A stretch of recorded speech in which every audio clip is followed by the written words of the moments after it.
संपर्क अभियान के तहत आज मैं जींद में आया और हमारे जिला के अध्यक्ष जितेंद्र जी, हमारे विधायक कृष्णलाल मीणा जी, हमारे प्रदेश के महामंत्री कृष्ण बेदी जी, मदन जी, हमारे प्रवक्ता दोनों रामराजी शर्मा और रोहिला जी, चेयरमैन भी हमारे दोनों अमरपाल जी भी और कर्मवीर सैनी जी भी, और जो यहाँ उपस्थित है पार्टी के सभी वरिष्ठ नेता हमारे उपस्थित हैं। और आज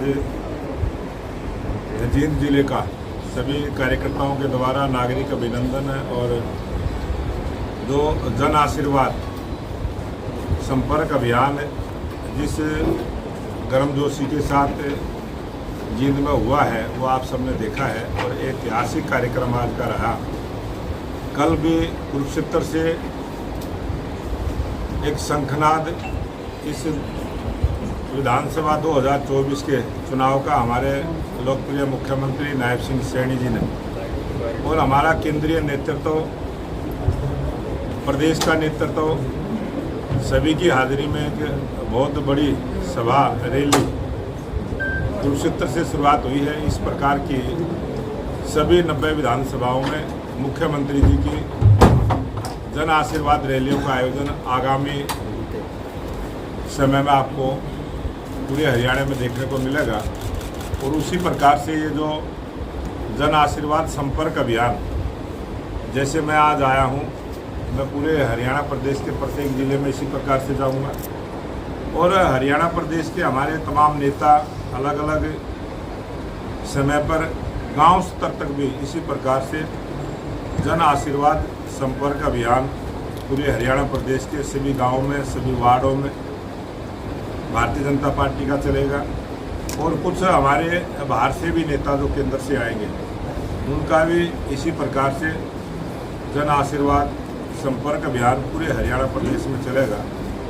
और मैं ये मानता हूँ कि हरियाणा प्रदेश की जनता ने जो मन बनाया कि 2024 का विधानसभा का चुनाव नायब सैनी जी के नेतृत्व में हरियाणा प्रदेश में भारतीय जनता पार्टी के डबल इंजन की सरकार, एक ऐतिहासिक चुनाव ये होने वाला है। एक तरफ कांग्रेस के वो लोग जो इस देश को, प्रदेश को लूटते रहे, 2004 से 14 तक जिस प्रकार की अराजकता का माहौल कांग्रेस पार्टी के राज में रहा, गरीब को न्याय नहीं मिला, बहुत सारे गरीब लोगों ने घर छोड़ने को मजबूर हुआ, मिर्चपुर कांड, गोहाना कांड, अनेक ऐसे कांड उनके राज में हुए।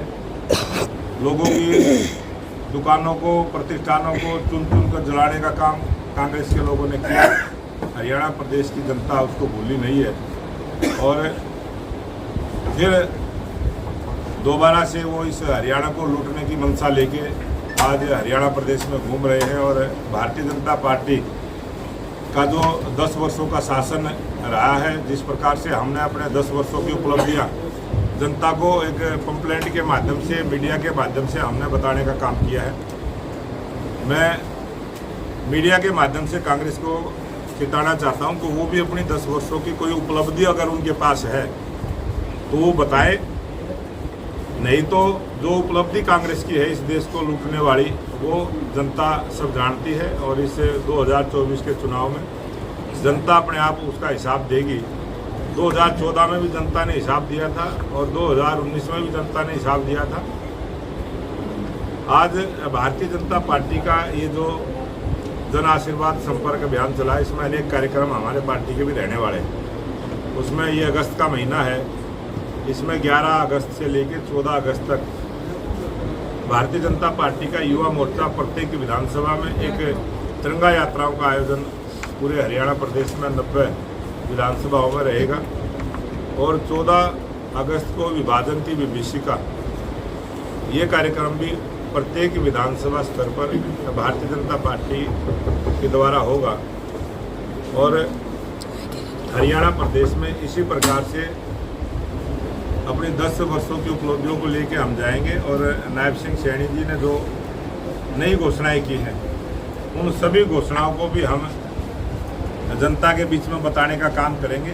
और गरीब कल्याण की जो योजनाएं हमने लागू की हैं, और कल ही किसानों के लिए जो MSP कि 9 फसलें ऐसी थी जो हरियाणा प्रदेश में किसानों के द्वारा उगाई जाती हैं, उन सबको भी खरीदने की घोषणा लोकप्रिय मुख्यमंत्री नायब सिंह सैनी जी ने की है।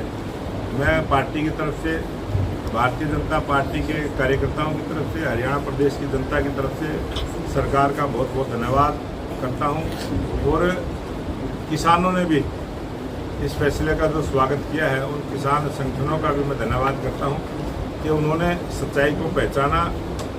किसानों का अगर सही हितैषी सरकार है तो ये भारतीय जनता पार्टी की सरकार है।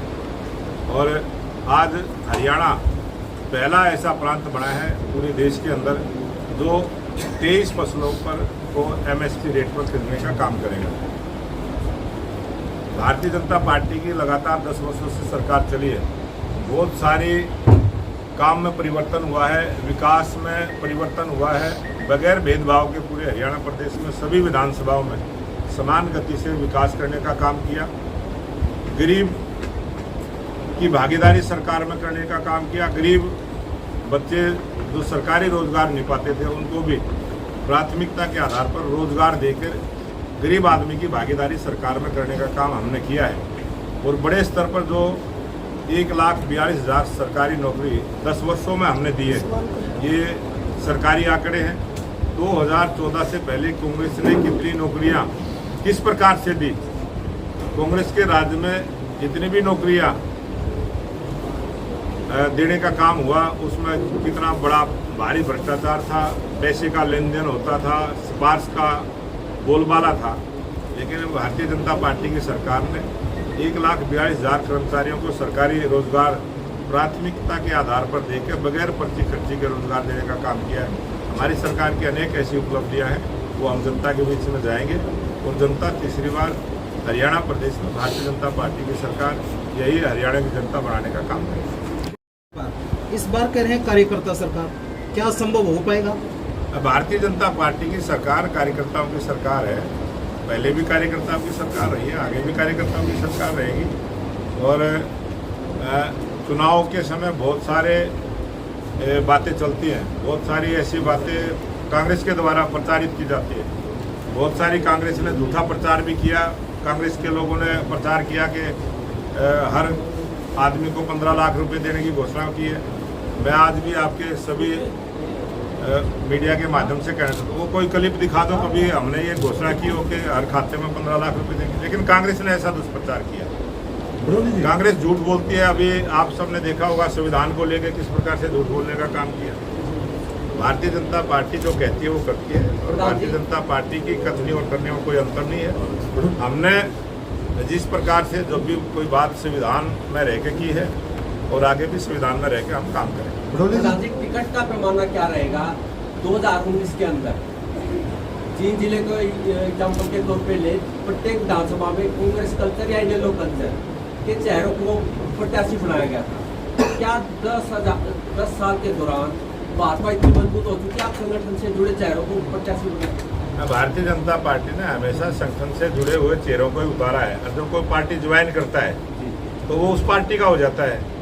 जो पार्टी का होता है उसको हम टिकट देते हैं। हमने अपनी पार्टी वालों को ही टिकट दिया। अध्यक्ष जी, अभी जो आप बात कर रहे हैं कि बिना खर्ची बिना पर्ची के आपने नौकरियां दी, विकास के कार्य करवाए हैं या गरीबों के कल्याण के लिए नीतियां बनाई हैं, इन्हीं बातों को लेकर के आप विधानसभा चुनाव में जाने की बात कर रहे हैं। इन्हीं बातों को लेकर के पार्टी ने अभी लोकसभा का चुनाव भी लड़ा था, लेकिन पार्टी आधे से कम सीटों पर रह गई। तो आपको क्या लगता है कि विधानसभा चुनाव में पार्टी किस प्रकार से इसको गेन कर पाई? इस लोकसभा चुनाव में भी कांग्रेस पार्टी से 3% वोट भारतीय जनता पार्टी की ज़्यादा है। 44 सीटों पर हम जीते, 42 सीटों पर कांग्रेस जीती। हम कांग्रेस से आगे हैं। और आने वाला जो विधानसभा का चुनाव होगा, ये जो चुनाव था ये बिल्कुल आमने सामने का चुनाव था। इसमें आपने देखा होगा कि जेजेपी का, बहुजन का, इनेलो का, जो अन्य आम आदमी पार्टी का, वो सारा वोट एक जगह इकट्ठा हुआ है। और आज आम आदमी पार्टी अलग लड़ेगी, जेजेपी अलग लड़ेगी, इनेलो बसपा गठबंधन अलग लड़ेगा, कांग्रेस अलग लड़ेगी। और जो भारतीय जनता पार्टी जैसे लोकसभा का चुनाव लड़ा है इन्हीं वोटों के दम पर स्पष्ट बहुमत की सरकार भारतीय जनता नहीं, पार्टी। भड़ोले जी, जो पिछले 2019 में चुनाव हुआ था उसमें पार्टी को विधानसभा चुनाव में लोकसभा चुनाव की तुलना में काफी कम वोट मिला। तो क्या आप मानते हैं कि इस बार उससे बढ़ा पाएगी? उससे ज़्यादा बढ़ के मिलेंगे। अब की बार जो नायब सिंह सैनी जिस प्रकार से काम कर रहे हैं, नायब सिंह सैनी की जो लोकप्रियता बढ़ी है, जो मुख्यमंत्री का हमारा चेहरा है, वो लोग हरियाणा की जनता ने स्वीकार किया है। और उसका उत्साह आज के कार्यक्रम के देख सकते हैं, उसका उत्साह कल जो थानेसर में सभा हुई उससे देख सकते हैं, और उसका उत्साह आप सीएम हाउस में चंडीगढ़ जाके भी देख सकते हैं। जब भी हमारे भारतीय जनता पार्टी के जहाँ भी प्रोग्राम होते हैं, जिस प्रकार का उत्साह और जोश कार्यकर्ताओं में है, इसी जोश और उत्साह से भारतीय जनता पार्टी के कार्यकर्ताओं के दल से हरियाणा में सरकार बनेगी। बड़ोली जी, मनोहर लाल खट्टर जी ने जिन योजनाओं के बारे में जिस बातों पर वो अडिग रहे, उनको जनता तक नहीं पहुंचने दिया या की घोषणा नहीं कर पाए, अब नायब सिंह सैनी मुख्यमंत्री उन्हीं योजनाओं को लागू कर रहे हैं। क्या कंट्रोवर्सी है इस विषय में? कोई कंट्रोवर्सी नहीं है। हमारे बहुत सारे काम हमारी सरकार ने सुधार के किए। विकास को किस प्रकार से पारदर्शिता के साथ समान विकास के काम हुए, नौकरियों के मामले में जो काम हुए, भर्ती के मामले में किस प्रकार से पोर्टल के माध्यम से हमारी सरकार ने ट्रांसफर पॉलिसी को बढ़ाया। बहुत सारे ऐसे जो गरीब का हक गरीब तक पहुंचाने का काम किया, वो इस पोर्टल के माध्यम से किया। बहुत सारी जो लीकेज सरकार की चोरी करने की थी, उनको इसी पोर्टल के माध्यम से रोकने का काम किया। प्रत्येक गरीब आदमी की पहचान इसी पोर्टल के माध्यम से की। सरकारी योजनाओं का सीधा लाभ जो खाते में दिया। जब देश के लोकप्रिय प्रधानमंत्री नरेंद्र मोदी जी ने खाते खुलवाने का काम किया था, तब भी विपक्ष के लोगों ने हू हल्ला मचाने का काम किया था। लेकिन वो खाते खुले तो डायरेक्ट बेनिफिट गरीब आदमी को मिला। नई सोच के साथ, नई योजनाओं के साथ भारतीय जनता पार्टी ने काम किया है, और यही जो विकास का मॉडल है, आज उसी विकास के मॉडल से देश दुनिया का आर्थिक दृष्टि से 5वें नंबर का देश बना है। प्रधान जी इन्हीं कारणों से बना है, और आने वाले समय में आर्थिक दृष्टि से भारत तीसरे नंबर का देश होगा, और विकसित राष्ट्र बनाने की जो कल्पना, जो सोच हमारी सरकार की है, यही योजनाएं उसमें सही साबित होगी। प्रधान जी, लोकसभा चुनाव के परिणाम के बाद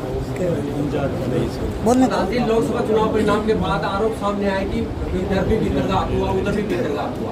विधानसभा चुनाव में ऐसी सिचुएशन ना आए भाजपा के सामने, उसके लिए क्या प्रश्न? भारतीय जनता पार्टी के कार्यकर्ता ने एक मन से, ये जो जोश और उत्साह कार्यकर्ताओं में है, ये कार्यकर्ताओं का मन बन चुका है, और वो इसी जोश के साथ इस चुनाव में स्पष्ट बहुमत की सरकार भारतीय जनता पार्टी की।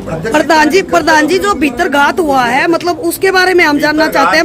जैसे लोकसभा ना होगा नहीं, और हमारी पार्टी का कार्यकर्ता देश के लिए काम करता है। आप ही का वीडियो जारी हुआ, अभी आप प्रधान बने जब हरियाणा स्टेट के, तो आपका एक वीडियो जारी हुआ, उसमें कहा गया कि भाई लोकसभा चुनाव में जिन्होंने भीतरघात किया है उनको बख्शा नहीं जाएगा, और बकायदा पत्रकारों ने भी आपको सचेत करवाया कि कहीं ना कहीं भीतरघात हुआ है। उसके बारे में आप क्या कहना चाहते हैं? सामने बोला था जी, और मीडिया वालों ने वो क्लिप मेरे को दिखाई थी जी, मैंने उस समय ही बोला था जी, वो क्लिप मैंने नहीं दी मीडिया को, जी, जी, मीडिया ने मेरे को दी थी। मैंने तब भी ये कहा था इसकी जांच करेंगे। जी, जी, उस जांच में कुछ पाया ही नहीं। तो हरियाणा कौशल रोजगार निगम के तहत लगे हुए कर्मचारियों ने आपको आज ज्ञापन भी सौंपा है, क्या उनकी मांगों पर सहानुभूतिपूर्वक विचार किया जाएगा? 100% जो भी ज्ञापन हमारे को, चाहे कोई यूनियन दे, चाहे कोई कर्मचारी आके सीधा दे, चाहे कोई समाज का कोई भी प्रतिनिधि आके दे, उन सब पर हम विचार करते हैं। और जो ज्ञापन प्रधान जी आपकी हार का मुख्य कारण क्या रहा, आप क्या मानते हैं? जी, हार का कारण है वोट कम मिलना, और दूसरा कोई कारण ही नहीं होता। थी उनपे वोट बैंक गिरा, अब के बारे में बीजेपी की रणनीति क्या रहेगी विधानसभा चुनाव? हमने जो 2019 में जो जी लोकसभा का चुनाव हुआ था, और 2024 में जो चुनाव हुआ, 13 lakh vote on record Bharatiya Janata party घटी है। हमने उसका अध्ययन किया है। और वो 13 लाख वोट हम अब बढ़ाने का काम करेंगे और स्पष्ट बहुमत की सरकार बनाएंगे। कांग्रेस पार्टी अपना संगठन भी नहीं बना पाई, वहीं बीजेपी ने बीजेपी ज्वाइनिंग करने के लिए कमेटी गठित करी है, ये क्या? आज सभी पार्टियों के अच्छे कार्यकर्ता भारतीय जनता पार्टी ज्वाइन कर रहे हैं जी। और ये हवा का जो रुख है ये मीडिया ने भी समझना चाहिए। आज हवा का रुख भारतीय जनता पार्टी के पक्ष में है और नायब सिंह सैनी जी को तीसरी बार हरियाणा प्रदेश में भारतीय जनता पार्टी के रूप मुख्यमंत्री के रूप में अध्यक्ष जी अपने उम्मीदवारों की घोषणा कब तक कर दोगे? पार्लियामेंट्री बोर्ड इसको तय करेगा, लेकिन मुझे उम्मीद है कि हम समय से पहले करेंगे। विश्वविद्यालय एक पार्टी कार्यालय न बने, क्योंकि यहाँ पे जेजेपी के कार्यकर्ताओं की बैठक होती रहती है, शिक्षा का क्षेत्र है, इसके बारे में रणनीति क्या है? जींद विश्वविद्यालय पार्टी कार्यालय न बने जेजेपी का, इसके लिए नियमित रणनीति। इस प्रकार की जानकारी आज मेरे को कुछ स्टूडेंट्स ने दी है जी, और ये बात संज्ञान में आई है, इस पर कार्रवाई करेंगे। ठीक है। भारत माता की